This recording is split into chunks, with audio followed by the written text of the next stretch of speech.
Okay, hello everybody. My name is Anna Turcott and I lead content and communications here at Atera. And today's webinar is a first of its kind from a newly launched series that we're going to be hosting. We're going to be deep diving into some personal stories and journeys of the amazing people of Atera. They're going to be taking us through exactly what that looked like, basically breaking into tech and IT in today's world. First, let's go over a few technicalities and housekeeping. So as you know, as you can see, this webinar is being recorded. A recording of this webinar is going to be sent to everyone who registered today. If you have any questions or comments, please drop them in the Q&A section right below. We will have about 10 minutes at the end of this webinar to reply to your questions. And to finish it off, we're going to have a short survey. It takes about a minute, and we would really appreciate you taking it on.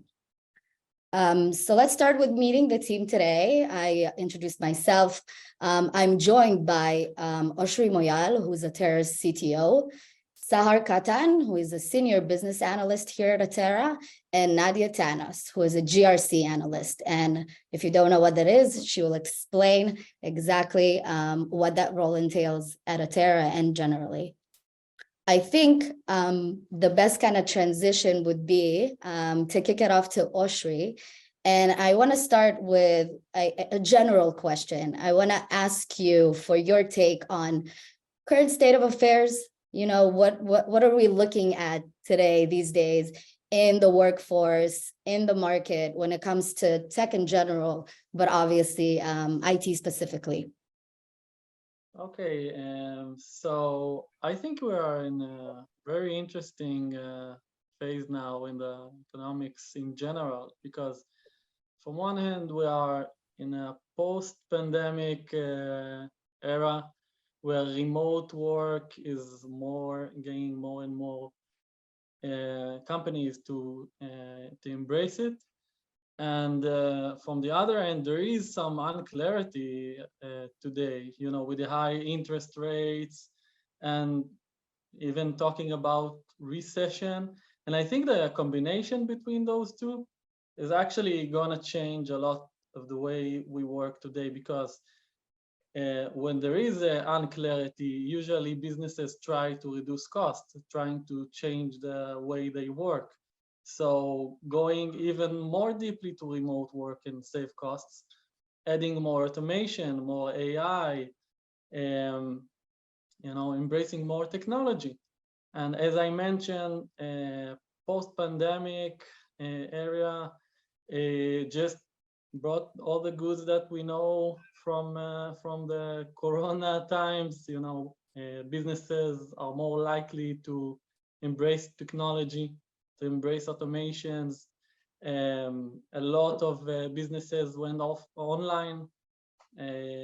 Even all the traditional businesses do an amazing shift. You know, if you usually go to the bank, now you're doing Zoom meeting with them, with your bank. So if we think of everything that you just kind of touched on, because you talked a little bit about automations and efficiency, and if we're thinking about it in the context of like tech and IT, have you seen a change in obviously the kind of roles that maybe became more in demand, as opposed to, you know, roles that were more common and were kind of pushed back into the background? What does that look like for you as, you know, the CTO of a tech company, and generally from what you're seeing in the industry from peers and colleagues? So in general, there's no doubt there is a high demand for tech people, because, you know, a lot of businesses went online. So, you know, the e-commerce, I just saw some numbers. I think it went 4x more e-commerce websites than before. So obviously a lot of developers, a lot of digital marketing, because, you know, you need to to market it. So there is a growing demand, but not only that, because a lot of companies as I mentioned, embrace technology, so they need more support. I saw this amazing job role, and I was quite amazed that there is such a thing, but there is a Zoom support specialist that a company is looking for. This is it's new. A new era. How do you see it? How do you see it impacting different roles within maybe like tech or a company like ours? Do you see any specific areas going up as opposed to fading out? So I'm thinking, so many companies went online. How does that impact, things like cybersecurity? Or having to have the insights of a business and moving towards really like a business analyst empowered organization. Yeah, so going online means all the risks, of course, that it comes with it. So of course security, and I mentioned support, because if now we are using more technology, we need technical guys to support it. And also all the digital marketing in one hand, and in the other hand, there are a lot of numbers, and someone needs to handle all this in one place, like the BI analyst in our company. So absolutely, this is also something that went up in during the post-COVID in Atera. We have a very big team of BI analysts that we didn't have before. And all the traditional go-to-market, like driving to a customer to talk to him, and maybe an on-site visit, everything went online. So we need a big change. a Zoom specialist. Yeah, and also sales and marketing went online. Salespeople not driving to customers anymore. Do you want to talk a little bit about, this may be already a word we've all heard, or a couple of words we've been hearing for a while post-pandemic, which is upskilling, reskilling. What does that look like when you start at point A and want to go, to point B, and kind of like which routes people are taking from what you're seeing to really reinvent themselves in these very uncertain times? Yeah, so I think now, because the high demand in the IT and tech, there are a lot of transitions. The girls will talk about finding your passion and changing roles, but there are a lot of opportunities. And if before pandemic you had only the businesses that were around you can work with, now these days with the remote work, you can work everywhere, find your passion, find the right occupation for you, and do the change. And I think from the company's perspective, they are expecting more from their employees. They are expecting them, as you mentioned, to rescale. So add more capabilities. We want to get more with less. And of course, that in times of uncertainty, it's even becoming more important for companies also to get more from less. That's great. So I think with you kind of sharing your point of view as someone who, recruits and has these interviews and kind of builds these requirements for the specific positions that you're recruiting for, let's maybe kick it off to Sahar and then Nadia, who can share a little bit about their personal journeys and really breaking into, again, tech in general, but also maybe a bit about how you got to do what you're doing today at Atera. Whoever wants to go first. Okay, so I'll start.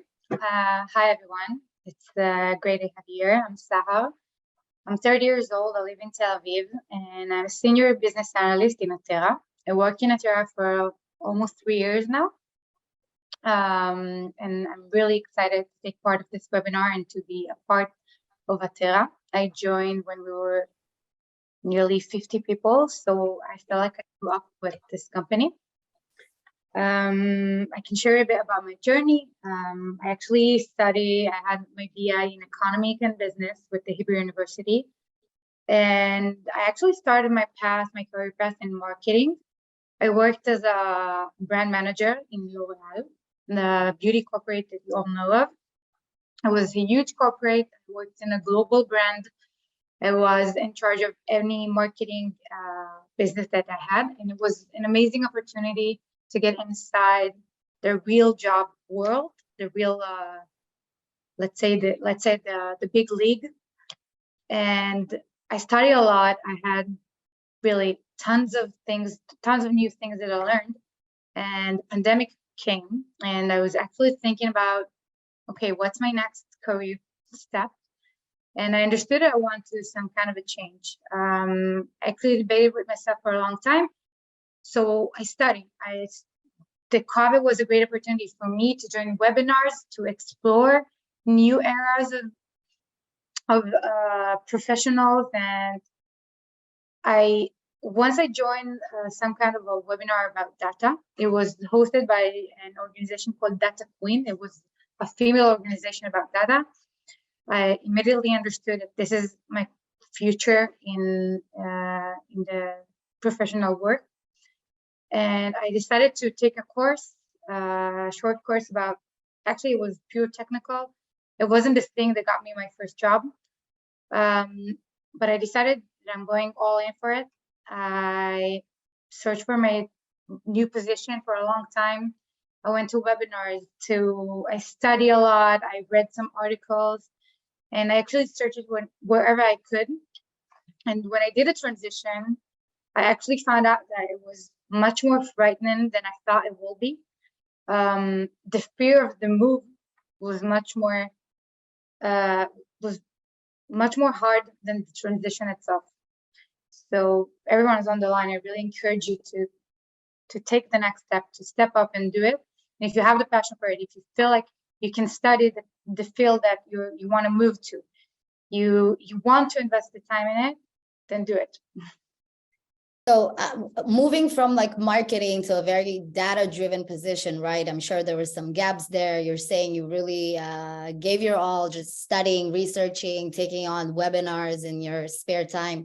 Can you maybe share a little bit about, how your day-to-day changed and what exactly does it mean to be a BI analyst for Atera? And then we'll pass it on to Nadia. Of course. So being a BI analyst is actually, I think, combining between two great skills I have, which is taking the data and reading between lines, knowing how to see the small details that everybody can miss and actually form it into real business intelligence that I can move on. And the next thing that I really like to do is to present things to people. I like to convince people about what I'm thinking. I really like to move this knowledge, and to make the impact as a business analyst is a huge impact. I mean, we do things that directly impact the business and directly change business decisions. So this role is not boring for a moment. And to do the transition, I actually thought I'm gonna start from scratch. And the truth is, I wasn't gonna start from scratch because I had so much knowledge from a previous role. I worked 3 years in L'Oreal marketing. I learned about customer relationships. I learned about data. I learned about the professional work. I learned about how to work with people, how to present data, how to get what I need throughout the data that I had as a marketing. I always had it in me. I just applied it in a marketing area. And now when I was a business analyst, I wasn't starting from scratch. Of course, I had to learn a lot of new things. But as I said before, the transition itself was, the thought about doing the transition was much more frightening than the transition itself. Thank you, Sal. Nadia, your turn. Tell us a little bit about how you got started at Atera, what you did before, any gaps and how you filled those in. So hello, everyone. My name is Nadia. I joined Atera 2 years ago. I actually completed my bachelor's and master's degree at the IDC. Reichman University today, in interactive communications and new media. And during that time, I really worked for global high-tech companies as customer success, community manager, mainly customer-facing roles. And then came the pandemic, which changed a lot of people's lives. And that's when I actually gave birth to my first daughter, and things started to change. And I really had to think what I wanted to do next. And as I was looking for my next workplace, I found Atera as a place that I really wanted to go in and grow together with the company. So I joined the company 2 years ago. And I joined as a customer success manager, where I stayed in that position for a year and a half almost. And then slowly came the change. I can say that I was exposed to another field that was relatively new to me. But I really felt that I was passionate about, which is cybersecurity. And that's where I started looking more into it and taking more initiatives and managing all security related customer requests and working closely with the security team at Atera, and taking advantage of every single opportunity to learn from them and also to benefit the company as much as I can. Can you tell us a little bit about what GRC analyst stands for and what does it actually mean in your day-to-day? GRC means governance, risk, and compliance. And basically what I do is I manage the governance, the risk, and the compliance of the company. It means effectively managing the IT, the security risks, the compliance requirements, such as the ISO, SOC. That's true. It's a very important domain. It's continuously evolving. It's one of the fastest growing fields in tech. That's true. And it's also a challenge, I may say, for me or for women in general in that field, especially that I think women today only make up about 24% of cybersecurity professionals. So to me, that was more of an opportunity. An opportunity and also some sort of a responsibility. A responsibility that I felt is one for myself as Nadia, who's career oriented, and I want to break this glass ceiling.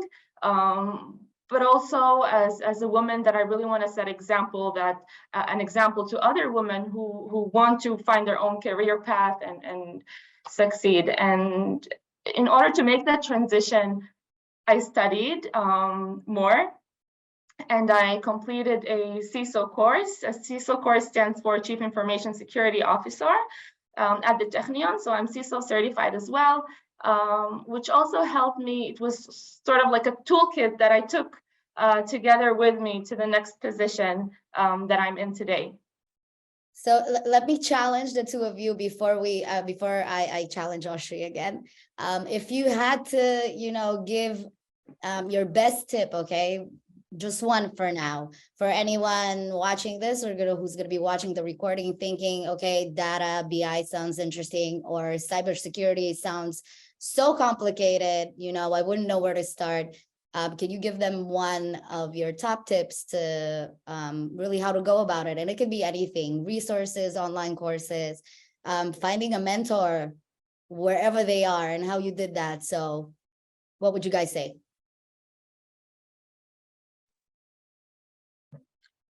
So I'll start. I'll say that, first of all, as Nadia said, if you think about one path, try to combine it in your current position.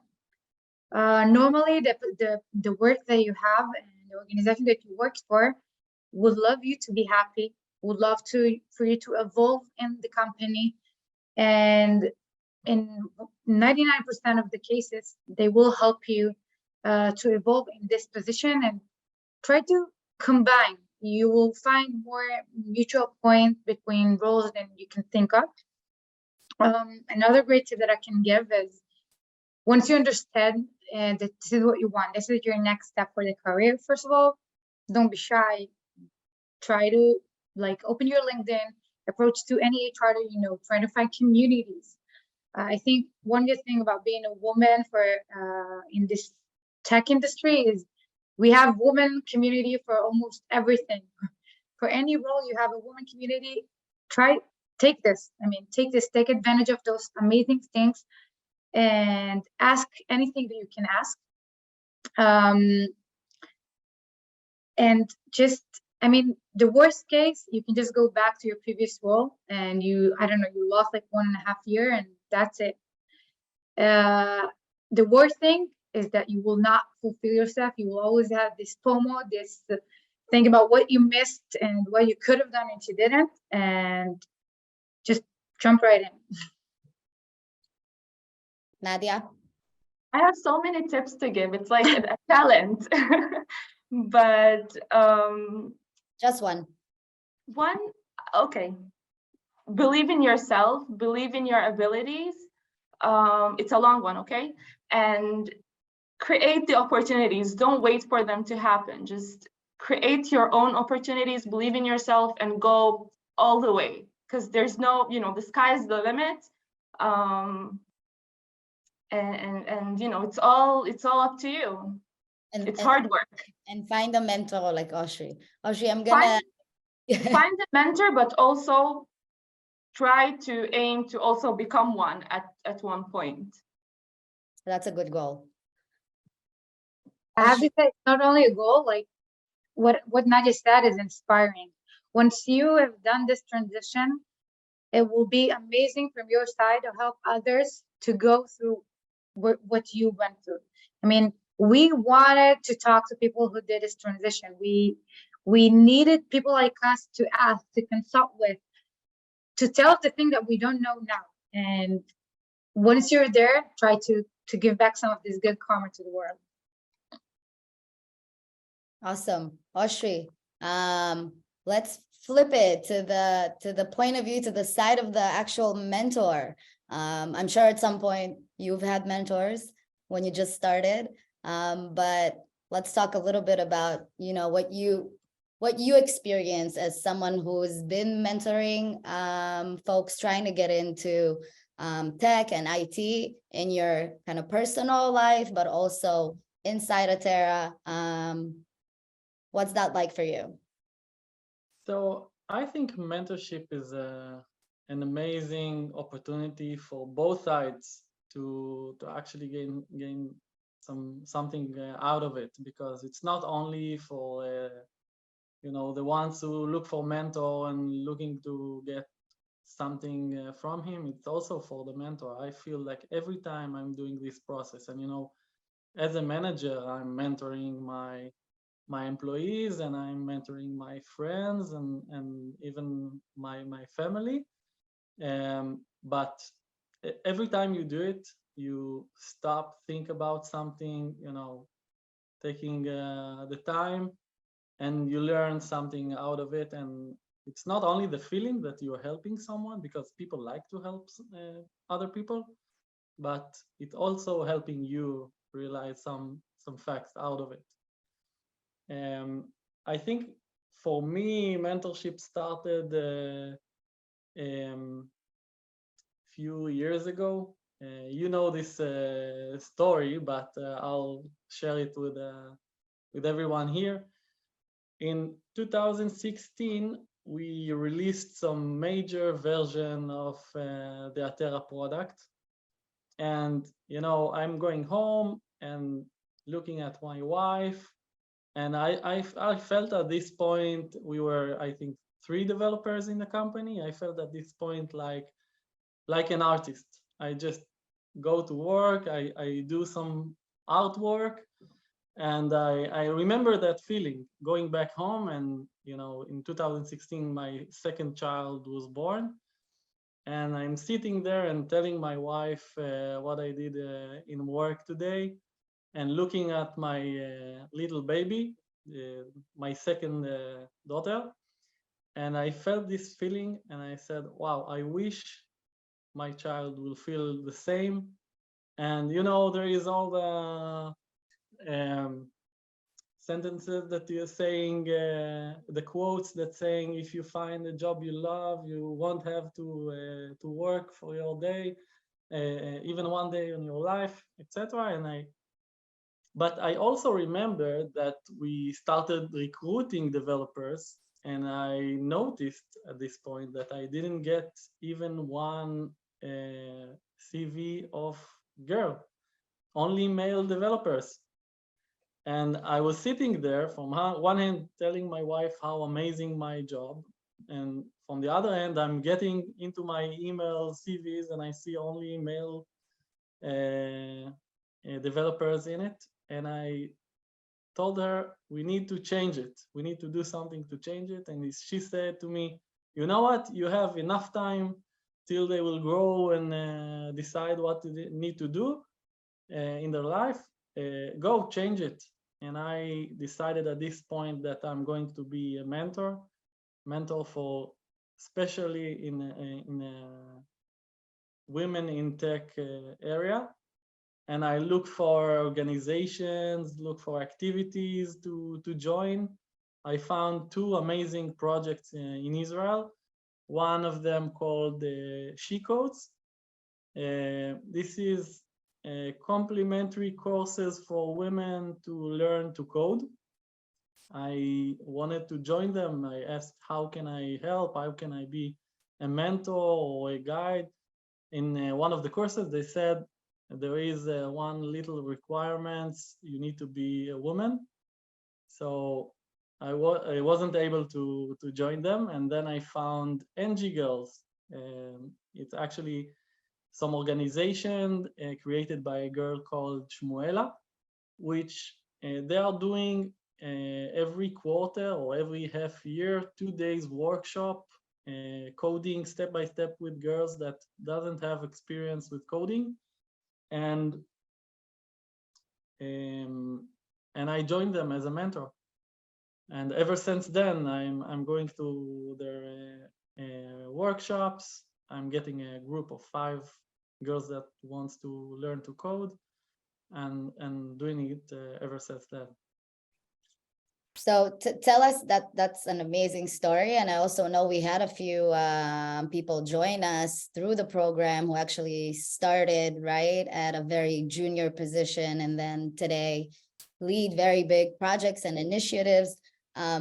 Really, maybe tell us a little bit, again, what would be, your tip as far as finding the right match, right? It should be also kind of the right mentor for someone who's looking to really thinking outside of the box when it comes to going through the process of maybe upskilling and reskilling in the fastest, most effective way. I think mentorship is something that would really helps kind of go through a smoother process here. So from, again, your perspective, what would you say would be kind of the right way to go about finding the right mentor? And if you have any, recommendations to kind of other, resources or groups that that exist online for folks coming from completely different domains and kind of areas of the job market to really try their luck or try their first role in IT or tech.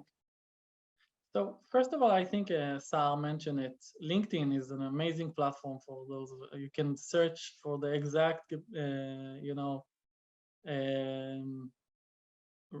the same interest, the things that you like to ask. Just look for it in LinkedIn. You'll find everything you need. Besides that, I'll also recommend going to meetups. If you found something you like to do, go to meetups.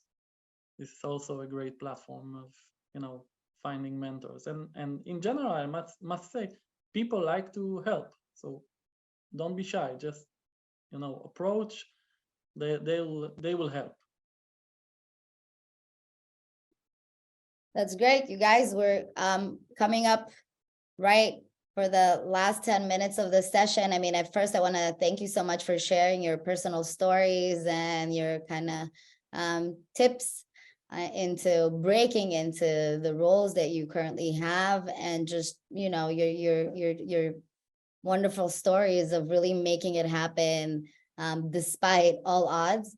And I want to kind of take it to the question session and really see if we have anything on there. And then if not, we will wrap up. And as I said, feel free, you know, to reach us through basically everywhere, right? We're on social media, via email, LinkedIn. And if you want to kind of ask more questions about everything that we've talked about here today, we're always available to take on any questions. Thank you, guys.